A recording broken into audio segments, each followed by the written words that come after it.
Nobody likes to pay taxes, but we have to accept the fact that these are unavoidable.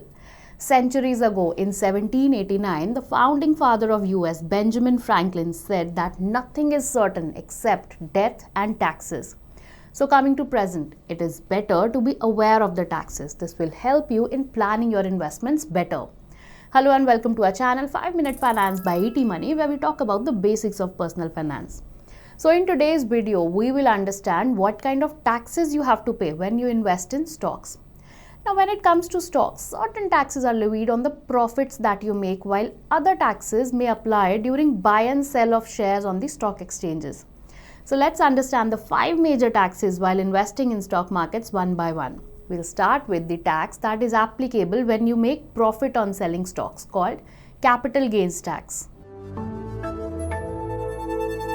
So when you sell your stock investments and you have made some gains or profits on it, the profit is referred to as capital gains.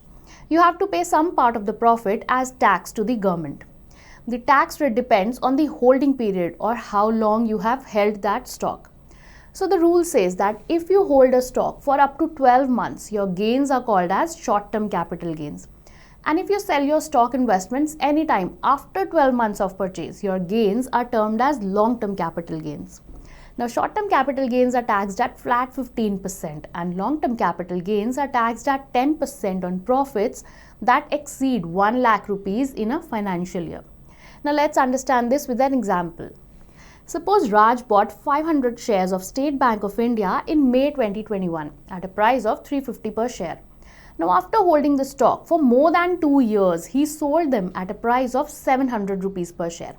So, he made a total profit of 1,75,000 rupees.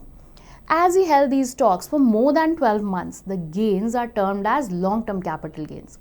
So, going by the rule, he will have to pay tax at the rate of 10% on gains that exceed 1 lakh rupees in a financial year. So 10% of 75,000 becomes 7,500 rupees. So that will be the tax amount. Now, here had the gains been lower than 1 lakh rupees, Raj would not have to pay any taxes. Now in December 2023, Raj invested in some other stocks of Indian Railway Finance Corporation. He bought 200 shares at a price of 95 rupees. He sold them in 3 months in March 2024 at a price of 145 per share. So he made a profit of 50 rupees per share in 3 months.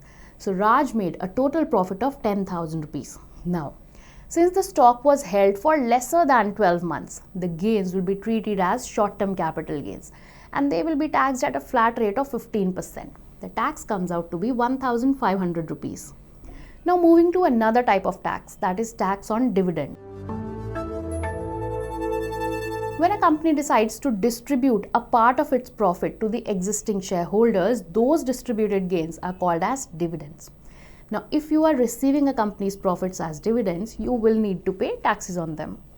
The dividends you receive are added to your taxable income and are taxed as per your tax slab. So, if you fall in the 10% tax bracket, your dividend income will be taxed at 10%. If you fall in the 30% tax bracket, your dividend income will be taxed at 30% and so on. And if total dividends in a financial year exceed 5,000 rupees, the company which is paying you dividends will deduct a tax at source or TDS at 10%. So these are the 2 big taxes you need to be aware of while investing in the stock market. Now there are 3 more types of taxes which usually get overlooked by most investors: Security Transaction Tax, Goods and Services Tax and Stamp Duty. Now listen to this carefully. You have to pay Securities Transaction Tax or STT both at the time of buying and selling shares on the stock exchanges. Stock exchanges deduct STT. Now currently the rate of STT is 0.1%. This is levied on the total value of transaction. So suppose Raj buys 100 shares of HDFC Bank at 1,650 for a total value of 1,65,000.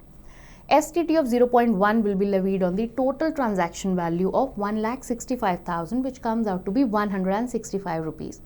Now remember, you need to pay STT when you sell the shares as well. It's that simple. But if you involve yourself in day trading, meaning buying and selling the stock within the same day, STT at the rate of 0.025% on the total trade value will be applicable only when you sell the stocks.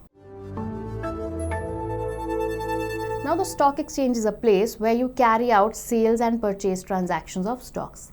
But these transactions are facilitated by stockbrokers. They are offering you a service and hence they charge goods and services tax. Current rate of GST on stocks is 18%. GST is charged on the total of three expenses: brokerage plus SEBI charges plus transaction charges. Now here, the fees charged by broker is called brokerage. The other two charges, SEBI charges and transaction charges, are small charges. Like SEBI charges is 0.0001%. Now these are deducted every time you do a transaction. So 18% GST is calculated on the total of these three charges.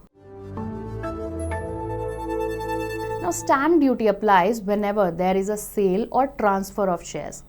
Stamp duty on shares is collected by the central government from the buyer of shares. Currently, it is charged at a rate of 0.015% on the market value of such shares.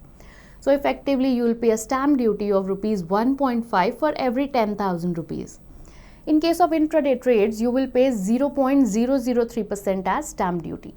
So with this, we have come to the end of this video. We'll be coming with more stock investing related videos for beginners. And if you want to understand something specific, please let us know in the comments below. I hope you found this video informative. Do subscribe and press the channel's bell icon to ensure you don't miss any of our videos. Mutual fund investments are subject to market risks. Read all scheme-related documents carefully.